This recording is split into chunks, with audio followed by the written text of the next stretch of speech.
Up Radio 98.5 FM Up Radio The Meaning Station. Selamat siang Upmania, balik lagi saya Santi Rosalia masih bersama Anda. Dan kali ini dalam program Sharing and Hearing seperti biasa juga setiap hari Jumat selepas Up News jam 11 kita akan berbincang-bincang dengan sosok-sosok inspirasi yang akan bisa memberikan satu advice kepada kita bagaimana kita bisa melakukan sesuatu. Dan tentu saja ini ada sharing-sharing yang nanti mungkin bisa diaplikasikan bagaimana kita juga bisa mengikuti jejak-jejak beliau. Saat ini yang sudah seperti Anda ketahui dalam sosial media kita sudah dipromosikan bahwa hari ini kita akan sharing dengan Ibu Poppy Mariani. Beliau adalah owner dari Resto Koja dan Oricik. Nikmati ayamnya, bukan tepungnya. Begitu ya. Mbak Pop, sehat Mbak? Alhamdulillah, Mbak Santi juga ya. Alhamdulillah. Assalamualaikum Mbak Poppy. Waalaikumsalam warahmatullahi wabarakatuh, Mbak. Iya, baik. Mbak Pop, ini kesekian kalinya dari tim Up Radio menghadirkan Mbak Poppy untuk bisa sharing dengan kita semua. Dan ini satu tema yang kita angkat adalah sukses bisnis di saat pandemi, di mana orang banyak merasakan bahwa pandemi ini ada hal-hal yang memang dirasakan berbeda secara ekonomi ya Mbak, karena sebagian perusahaan memang sampai detik ini pun masih melakukan perampingan-perampingan karena akibat dari pandemi ini yang memang diharuskan untuk bisa mengurangi karyawannya. Nah, bagaimana ini Mbak Poppy? Tetap saja insya Allah karena ada beberapa hal yang nanti akan disaringkan, ini bisa memberikan inspirasi, tetap sukses bisnis di saat pandemi. Dan seperti apa sih yang dilakukan oleh Mbak Poppy dengan bisnisnya, baik itu di Resto Koja atau juga di Oricik, Mbak Pop? Bismillahirrahmanirrahim. Saya nyapa teman-teman yang lain. Selamat pagi menjelang siang. Semoga tetap semangat terus ya dalam kondisi apapun juga. Amin. Untuk saya, apalagi dalam kondisi seperti sekarang pandemi ini, di awal kita kan sudah melakukan sesuatu. Jadi waktu ada kondisi COVID ya, kita melihat bisnis mana nih di antara bisnis kita yang bisa kita kembangkan. Iya. Memang harus saya korbankan dulu, bukan saya tutup, tapi saya fokus dulu di pengembangan yang kebetulan waktu itu kuliner. Dan kuliner kita langsung berinovasi, kita cari bagaimana karena semua banyak yang lockdown, akhirnya kita buat pengembangan ya proses frozen lah, terus produk-produk yang kita buat untuk family, jadi lauk-lauk macam-macam lah. Untuk Koja pun sama, kita permudah untuk deliverynya, untuk semua-semuanya. Jadi bagaimana kita bisa bekerja sama konsumen, mereka merasa nyaman meskipun makan di rumah gitu. Terus sambil berjalan ini kita ada beberapa bisnis yang memang harus kita rubah sistemnya. Kita memang harus seperti itu.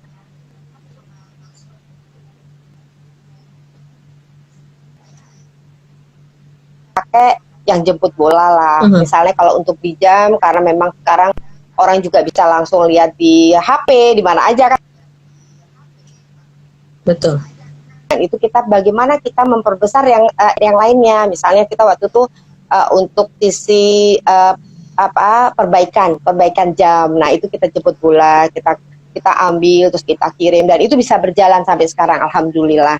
Kalau untuk yang di kuliner, nah ini nih yang benar-benar saya dibuat harus tidak boleh menyerah gitu ya.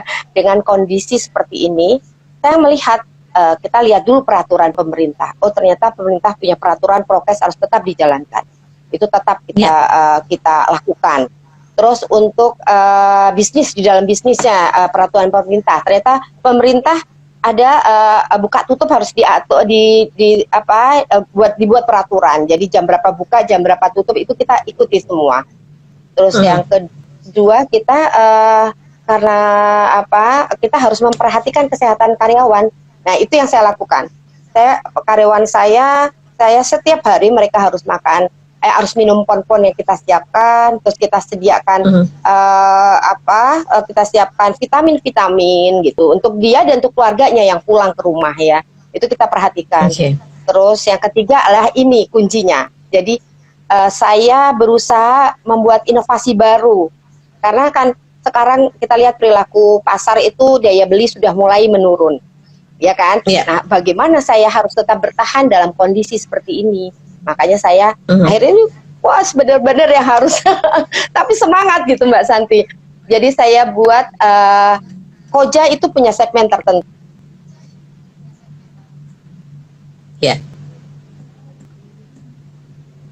Sudah melalui riset, terus kita trial dan sekarang siap untuk launching karena sudah lagi proses pembuatan. Nanti kita buat, saya inovasi akan membuat produk baru yang kita akan launching.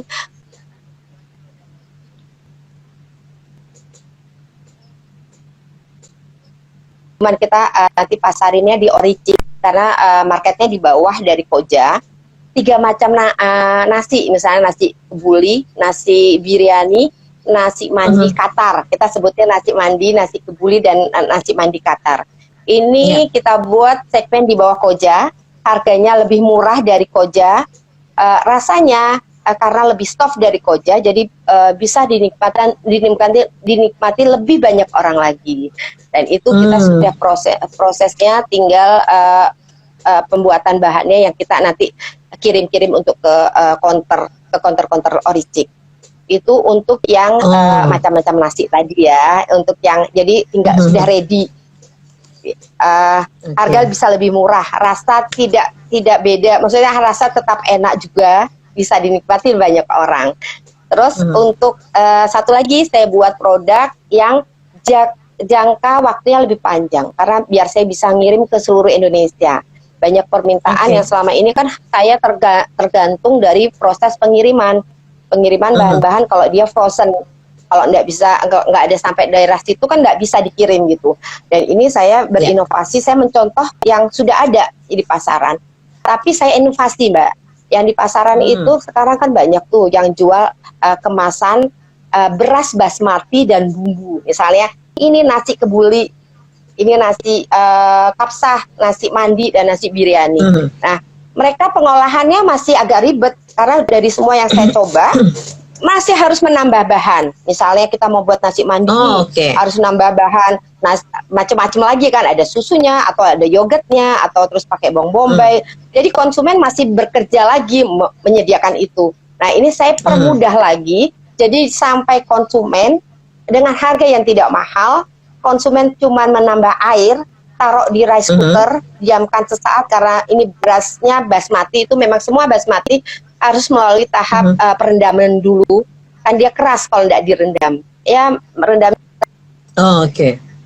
Taruh di rice cooker, diceklekin, udah langsung matang kurang lebih 20 menit. Dan itu yang saya sudah saya akan saya pasarkan, akan saya launching. Iya, berarti ini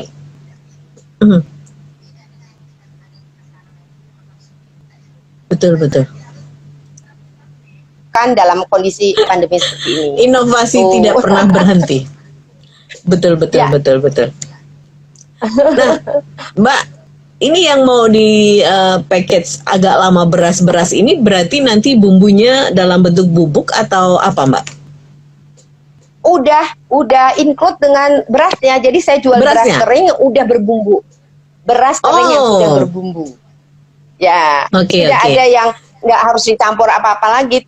Udah beras itu udah bersalut bumbunya, udah langsung tidak tambah macam-macam lagi. Udah tidak perlu yogurt, tidak perlu lagi susu, tidak perlu lagi yang bawang bombay macam-macam. Enggak, dia langsung direndam dengan air karena ini tidak dicuci lagi prosesnya ya. Jadi direndam di rice cooker, kasih air itu sesuai dengan takarannya yang ada di kemasan. Terus nanti 1 jam kita ceklekin untuk proses masak. 20 menitan udah matang dan siap untuk kita. Wah, onde mande ini. Dan ini Rasanya memang saya suka banget soalnya. Oh, luar biasa. Mbak Pop, ini memang tidak pernah berhenti ya, Mbak. Bagaimana terus berinovasi dan melihat peluang-peluang. Dan tadi Mbak Popi juga membaca bagaimana daya beli masyarakat ini juga cukup menjadi PR juga. Karena memang kesini kan orang jadi lebih berpikir-pikir dan memilih ya, Mbak, bagaimana memanage keuangan itu sendiri.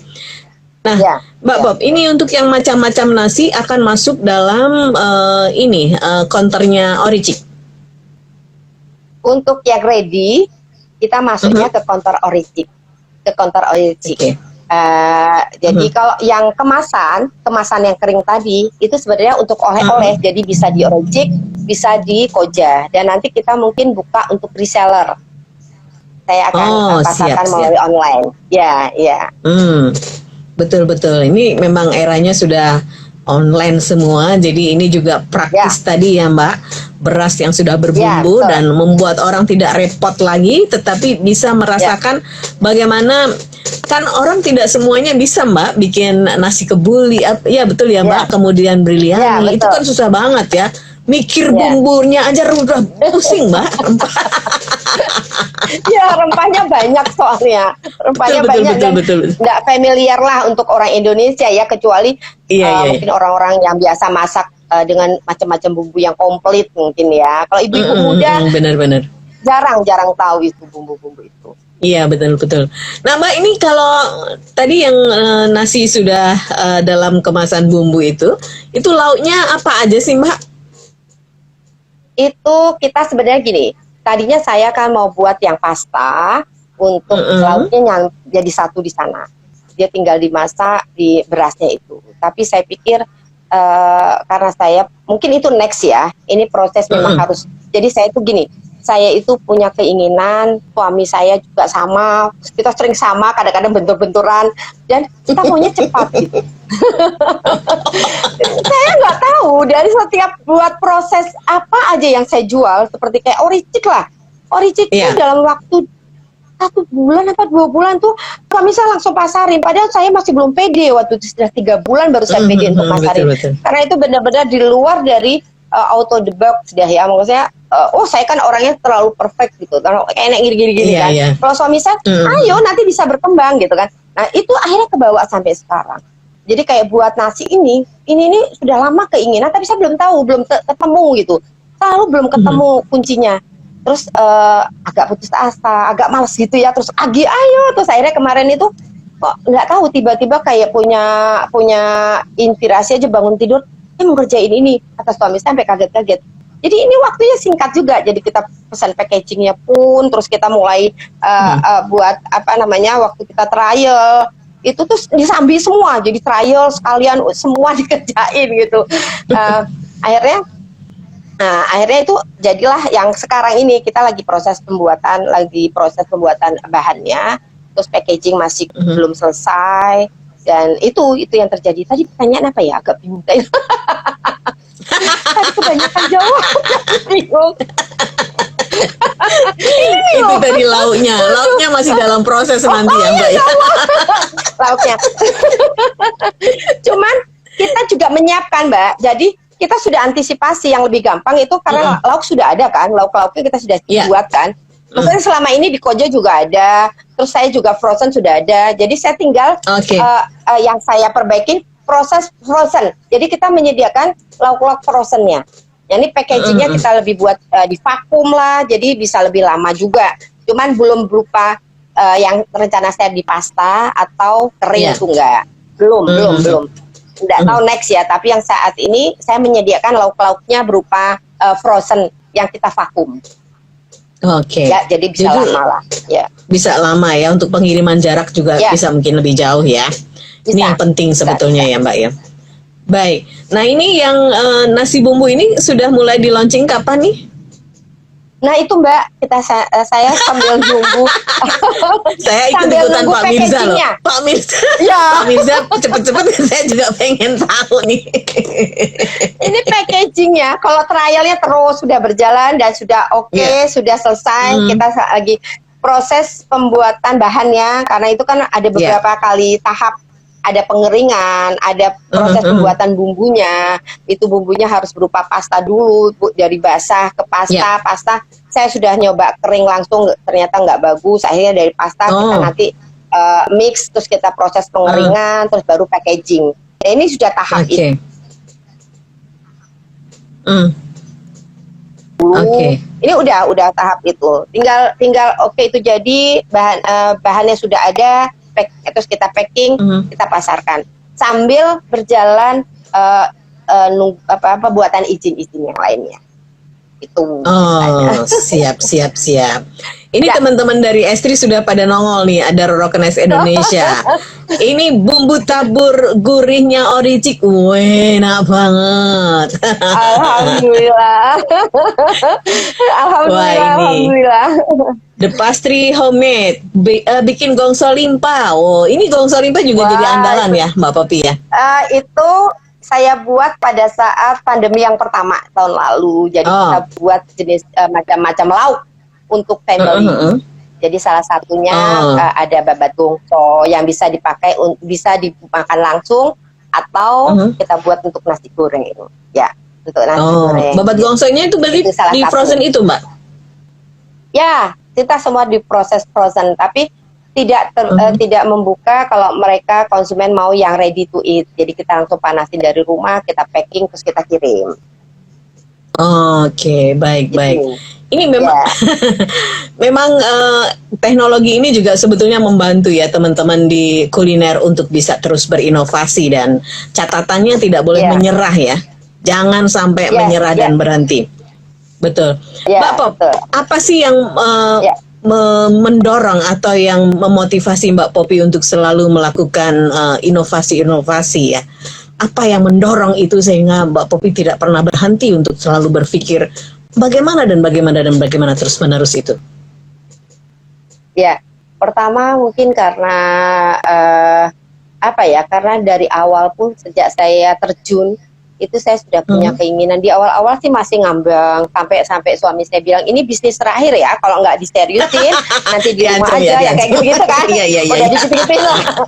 Nah itu sekarang saya kayak punya tanggung jawab, seolah seperti ini kapal kita nih banyak penumpang nih, bagaimana menyelamatkan mereka bisa tetap berjalan, bisa bergabung sama kita, ataupun kalau mereka keluar dari kapal ini mereka juga bisa mandiri. Nah, saya harus memberi contoh itu satu. Jadi yang membuat saya ya karena latar belakang itu tadi. Terus kedua, bagaimana saya bisa berbagi, bagaimana saya bisa membantu orang lain yang lebih banyak. Kalau saya sendiri cuma diem aja gitu, tidak berarti. Maksudnya bukan tidak berarti ya, tapi tidak punya sesuatu yang lebih gitu.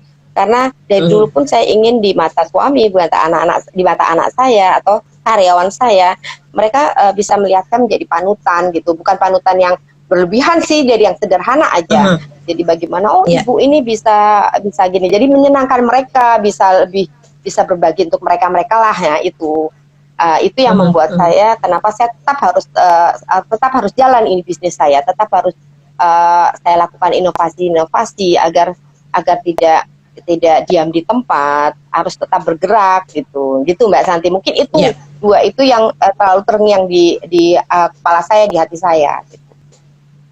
Baik. Ini karena kapalnya sudah semakin besar, banyak penduduk di kapal itu ya Mbak ya, yang harus bisa bersama-sama bagaimana berjalan kapalnya. Baik, ini sudah ada yang bertanya Mbak Popi di nomor WhatsApp kami di 0878333400 dari 0815 sekian. Selamat siang Ibu Popi dan juga Mbak Santi dan Apredio. Kalau yang saya tahu Koja ini kan memang spesial segmennya. Pasti modalnya besar dong Bu. Kemudian kalau melihat perjalanan cerita Ibu pasti bermodalkan besar dan Ibu dari orang yang sudah mapan. Bagaimana kalau dari kami ini untuk mencoba berbisnis dengan kesederhanaan dan kami orang yang pas-pasan? Duluan mana antara modal dengan produk? Dari Rini. Mbak Pop. Selamat siang Mbak Rini. Terima kasih atas pertanyaannya. Mungkin saya kalau saya lihat tadi pertanyaan Mbak, kalau saya jadi orang yang berada, Mbak kayaknya saya mungkin duduk-duduk aja gitu ya, tinggal ini saya masukin kemana-mana uang saya gitu ya. Tapi enggak Mbak, ini sebenarnya saya nggak tahu. Alhamdulillah ya, waktu saya membuat koja yang di Pandanaran itu semua kemudahan saya diberi sama Allah. Dan itu yang selalu membuat hati saya apa ya, yang selalu membuat saya gini, di mana saya ada kemauan pasti Allah akan bantu saya. Itu yang saya pegang dari dulu. Hatta itu saya dari tidak bisa masak sampai saya buat bisa masak. Itu pun saya yakin ini saya pasti bisa gitu. Kasih Allah akan bantu saya. Nah itu pertama, keyakinan atas Allah akan bantu kita. Itu pertama Mbak. Terus kedua, itu saya pun waktu buka Pandanaran, bisa dibayangin dong Mbak, waktu itu saya ikut pelatihan bisnis. Di hari kedua di kelas itu saya sudah punya keinginan ingin buka di dekat pusat kota. Tapi saya nggak punya uang Mbak, uang saya cuma berapa. Dan pada saat itu ternyata ada lokasi yang disewakan dan kita bisa nego. Itu lokasi itu 2 tahun sebelumnya saya pernah pengen di situ, tapi saya yakin kalau saya sewa di situ pasti mahal. Allah belum ngasih jawaban pada saat itu. Setelah 2 tahunnya saya ikut pelatihan dan itu disewakan ternyata dia masih ada waktu untuk diperpanjang. Jadi daripada dia kosong, tidak disewakan, dia tidak dapat pengganti, akhirnya dia melepas untuk disewakan. Terus disewakan ke saya nggak punya uang lebih pada waktu itu. Terus dia bilang, waktu itu yang penyewanya bilang bahwa silahkan ibu boleh nyicil untuk nyewanya. Nyicil boleh 5 juta gitu. Ada uang waktu itu. Terus seadanya katanya gitu. Terus saya bilang, ya Allah alhamdulillah kok saya bersyukur banget dimudahkan. Terus saya bingung lagi peralatannya. Beliau bilang peralatannya dipakai aja Bu. Masya Allah karena dia tidak mungkin peralatan itu ditaruh di gudang. Nah itu peralatan saya dipinjam sama orang yang orang yang sewa sebelumnya, karena kalau ditaruh gudang dia tidak ada tempatnya. Saya bisa pakai lagi. Jadi saya dipermudah lagi sama Allah. Terus menu saya ya karena belum nah itu Mbak, mungkin ini juga yang agak kenekatan untuk saya ya. Saya baru bisa nasi kebuli aja itu. Waktu saya buka rumah makan itu baru bisa nasi kebuli, belum bisa nasi biryani, belum bisa nasi mandi. Itu padahal saya mau buat tematiknya Timur Tengah, bisa ya. Timur Tengah itu kan harusnya macam-macam. Padahal saya waktu itu buka nasi goreng kambing, kan ada Timur Tengah dikit-dikit ya, nasi goreng kambing. Saya sebutnya kalau tidak salah itu koja gitu ya. Pokoknya saya buat, terus saya bisa namanya soto India. Padahal itu soto sebenarnya soto kayak asem-asem gitu, soto keluarga ya, resep keluarga. Itu saya tawarkan, saya jual di situ biar karena saya baru bisa itu gitu. Saya buatnya soto India gitu, biar ada Indianya gitu. Jadi memang jadi enggak kalau dibilang harus besar, enggak Mbak. Itu saya benar-benar dari dengan modal yang seadanya. Dan kalau sekarang malah lebih dipermudah lagi kalau menurut saya, karena sekarang ada sistem online, ya kan? Online itu modalnya kalau menurut saya kita dari modal 0 pun bisa. Kita misalnya kita belum punya modal, kita bisa jadi reseller. Reseller banyak kok, reseller yang tidak harus kita nitip uang dulu, enggak. Tapi kita pasarkan, kita terus dapat, terus kita bisa juga memasarkan, dapat sekian persen. Atau kalau kita memang sudah bisa punya produk, kita tawarkan. Kita ready misalnya dari online itu kayak saya kemarin, saya bilang, saya open PO misalnya, catering koja, open PO hari apa, tanggal berapa, masakannya apa. Saya kasih contoh dulu, masakannya saya foto. Nah dari situ saya tahu berapa orang yang sudah, yang pesan sama saya langsung. Nah banyaknya itu baru saya buat, terus saya kirim, saya dapat uang. Dari hal kecil sebenarnya bisa Mbak, insya Allah bisa. Terus itu satu, itu terus apalagi kita punya produk kira-kira yang beda dari yang lainnya. Wah, kita udah menang lah itu. Ya, udah menang. Karena produk kita beda dari yang lain. Itu itu juga, atau kita juga sekarang mempermudah. Kalau saya makanya ini saya buat model nasi kering tadi, saya lebih mempermudah konsumen saya. Nah, ini konsumen saya tinggal memberi air aja dia sudah jadi dan udah enak. Itu nggak perlu pakai lauk-lauk macam-macam Mbak Santi. Sebenarnya dengan telur ceplok pun dengan nasi itu udah enak. Karena nasinya udah ada bumbunya ya Mbak ya? Ya. Nah, mau milenial, mau anak-anak suka telur dikasih keju. Anak-anak suka. Ya kan, kita buat telur ceplok kasih keju, makanya nasi yang saya jual. Wah, itu udah enak Mbak Santi. Mungkin itu Mbak jawaban dari saya. Iya. Terima kasih. Baik. Jadi yang pertama adalah keyakinan ya Mbak Poppy ya. Ya. Kalau kita mau berusaha, kan Allah akan pasti berikan jalan ya kalau kita sendiri sudah Jalan, punya niat itu. Nah itu Ya. Mbak Popi diwujudkan ya dalam beberapa prosesnya membuka rumah makan Koja yang ada di Simpang 5 itu ya Mbak ya, yang di sana ya Mbak ya, Pandanaran. Pandanaran. Ya. Baik. Dari Mas Rahman sekarang, dari 082 sekian. Selamat siang Apredio, selamat siang juga untuk Ibu Popi. Ibu masih buka untuk cabang Oricik nggak untuk yang mau franchise? Emang sudah di franchise Bu? Belum ya Mbak ya? Kemitraan ya Mbak kalau nggak salah ya? Kita masih kemitraan karena izinnya belum keluar Mbak. Kalau franchise itu udah ada izinnya sendiri dan itu pakai tahap waktu ya. Kalau ini kita pakai mitra. Kita masih buka Mas Rahmat. Selamat siang untuk Mas Rahmat. Ya, kita masih buka Oricik, masih buka. Nanti untuk buka-buka cabang karena kemarin juga kita baru buka lagi di saya udah sampaikan belum ya 2 bulan lalu ya, sebulan lalu ya saya juga di Apradio. Itu kita baru buka di cabang Kuningan. Cabang Kuningan alhamdulillah perkembangannya bagus untuk cabang Kuningan. Ya. Oricik masih itu bisa Mbak? Mas, nanti saya kasih. Ya, Oricik nanti saya kasih. Ada Instagramnya juga. Terus nanti yang dihubungin siapa, nanti saya bacakan. Apa sekarang saya kasih tahu Mbak? Boleh. Silakan informasinya. Untuk Oricik kita bisa buka Instagramnya. Jadi di mana-mana ada cabangnya itu juga bisa dibuka dari Instagramnya @oricik.official. Terus nanti kalau mau tanya-tanya, kalau mau tanya-tanya tentang kemitraan, bisa hubungin 063 kali 9603 dengan Bu Mega. Nanti Bu Mega yang akan diberi penjelasan detailnya. Oke. Silakan ya Mas Rahman bisa saja menghubungi di 081 666 9603 dengan Bu Mega untuk lebih jelasnya ya seperti apa konsepnya, kemudian seperti apa tata caranya ya untuk bermitra dengan Oricik. Nah ini memang Oricik segmen yang dibikin beda dengan nasi kebuli dan lain-lain atau di Resto Koja ya Mbak Popi ya. Tapi ini sudah mulai nanti akan ada bermacam-macam nasi ini yang akan masuk juga di Oricik itu ya Mbak ya.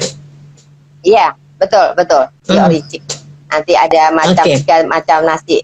Kita sebutnya nasi Qatar, Mbak. Kenapa Qatar? Oh, nasi Qatar. Karena Qatar, ya, karena Qatar itu salah satu negara di Timur Tengah yang maju dan modern ya. Di sana kegiatan internasional udah banyak. Seperti ada motor GP, terus ada Piala Dunia, dan itu kan sudah maksudnya banyak orang yang tahu, nah, makanya kita ngambil brandnya itu nasi kebuli Qatar, ya, seperti itu. Memang harus jeli ya untuk membuat brand itu. Iya harus. Ya, itu ini juga ya ada nama intinya Pak Mirza. Saya cukup produknya aja. Mbak Popi memproduksi saja untuk brand-brand, silakan Pak Mirza. Ini sudah mengalami beberapa tahapan ya Mbak, dan mungkin harus medi juga ya beliau ya mendapatkan ide-ide itu ya. Idenya itu agak loncat-loncat itu Mbak. Oke, baik. Ini sudah ada lagi yang bertanya dari 083 sekian dari Inal. Selamat pagi Bu Popi, cantik dan renyah katanya. Oh, renyah. Ini kayak ini ya, kayak bubuk renyahnya Oricik ya. Kayak kerupuk koja. Oh, ada kerupuk koja juga ya. Oke. Baik.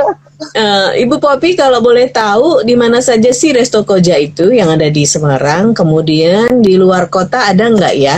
Kebetulan saya ini dari Kudus. Dari Kudus ya? Oh, dari Kudus, Ibu. Oke. Langsung ya Mbak, selamat siang Bu Ina. Bu Ina juga cantik.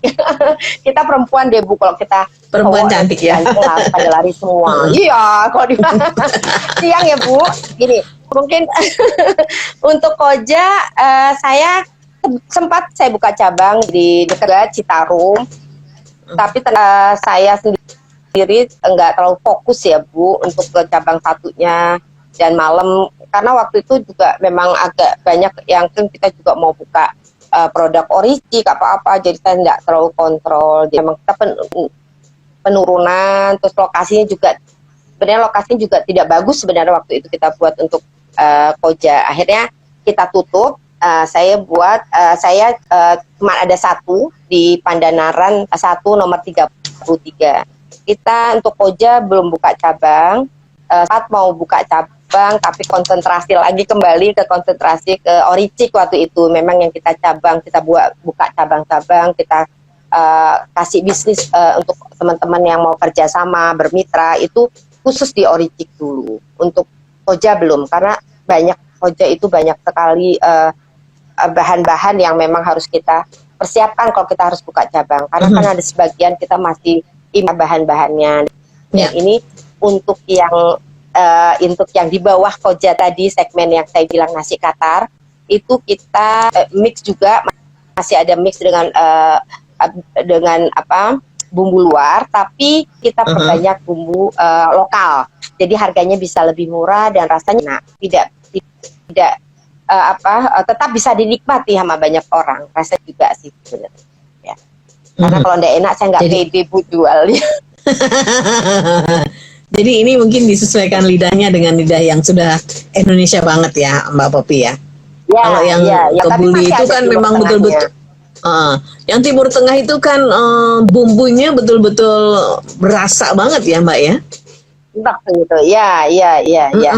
Dan itu kan memang harus saya import. Jadi kalau import itu memang agak nanti ketersediaan bahannya kan susah kalau saya dalam jumlah besar. Tapi kalau ini nanti kita sudah mulai mix, dan insya Allah saya juga tetap inovasi bagaimana kalau kita bisa buat dengan bumbu lokal. Karena di Indonesia itu banyak sekali sebenarnya bumbu-bumbu yang dari luar itu, dari Indonesia pun banyak, di Indonesia banyak. Cuma saya belum mengeksplor aja. Tapi saya udah pernah lihat dari bumbu-bumbu Indonesia yang hampir sama dengan bumbu-bumbu dari luar. Insya Allah nanti ke depannya saya bisa buka franchise yang untuk Koja, tapi dengan bumbu-bumbu yang tidak kalah dengan luar. Mungkin itu Mbak. Oke, baik. Terima kasih Mbak Ina ya. Mudah-mudahan ini bisa menjadi inspirasi. Nanti nunggu juga yang nasi yang sudah dibumbui itu, sehingga dari Kudus bisa pesan. Karena nanti akan dijual online juga ya Mbak Popi ya. Jadi nanti bisa masak sendiri nasi kebuli. Tidak usah repot-repot pesan dari Koja. Di Semarang kan jauh ya. Kalau pesan nasi Koja sampai ke Kudus ya. Tinggal kirim aja.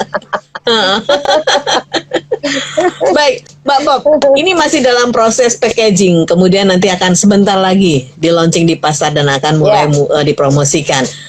Ada mimpi apa lagi nih Mbak yang sekarang sudah menunggu Mbak Popi untuk bisa nanti di launching lagi? Kayaknya pandemi ini bukan sesuatu yang menghalangi ya Mbak Popi untuk terus berkarya ya Mbak? Ya. Mungkin mimpi saya kalau zaman dulu ya, awal-awal saya berbisnis tuh, saya pengen buka cabang di mana-mana sampai luar daerah, sampai tempat-tempat yang jadi kita makan di mana aja ada halalan toiba gitu, gampang gitu ya. Kalau kita keluar kan kadang-kadang tempatnya agak susah gitu untuk kita yang muslim ya. Nah, mimpi saya kalau dulu seperti itu Mbak, ternyata sekarang cukup belum sampai ke sana lagi, agak turun dikit, tapi menggebu-gebu bahwa saya punya mimpi bahwa oricik ini ada di setiap kota di Indonesia. Dan karena bisnis untuk oricik ini sebenarnya bisnis yang mudah untuk pemula, risikonya kecil untuk yang mulai bergabung. Jadi yang belum pernah bisnis bisa belajar bisnis dari oricik dan bisa berkembang. Nah itu yang mimpi saya saat ini Mbak Santi. Jadi saya ingin punya cabang oricik di seluruh kota di Indonesia. Amin. Iya, Mbak Pop, enak banget kalau kita sudah ngobrol dengan Mbak Popi ya. Ini karena keterbatasan kita harus jam mengudaranya. Kalau biasanya kita ngerumpi sampai lama gitu ya Mbak ya. Dan jangan lupa buat yang ingin bermitra dengan Oricik, Anda bisa menghubungi di 081 666 atau 63 kali ya 9603 dengan Ibu Mega. Nanti akan diinformasikan seperti apa syarat-syaratnya. Mbak Pop, thank you banget. Salam untuk keluarga. Sama-sama. Sukses selalu. Jaga kesehatan Mbak Popi. Sama-sama ya. Ya, Assalamualaikum warahmatullahi wabarakatuh. Waalaikumsalam warahmatullahi wabarakatuh. Disiarkan langsung dari Menara Universitas PGRI. Up Radio. Jalan Sidodadi Timur, nomor 24 Semarang. Inilah 98.5 FM. Up Radio, the Meaning Station.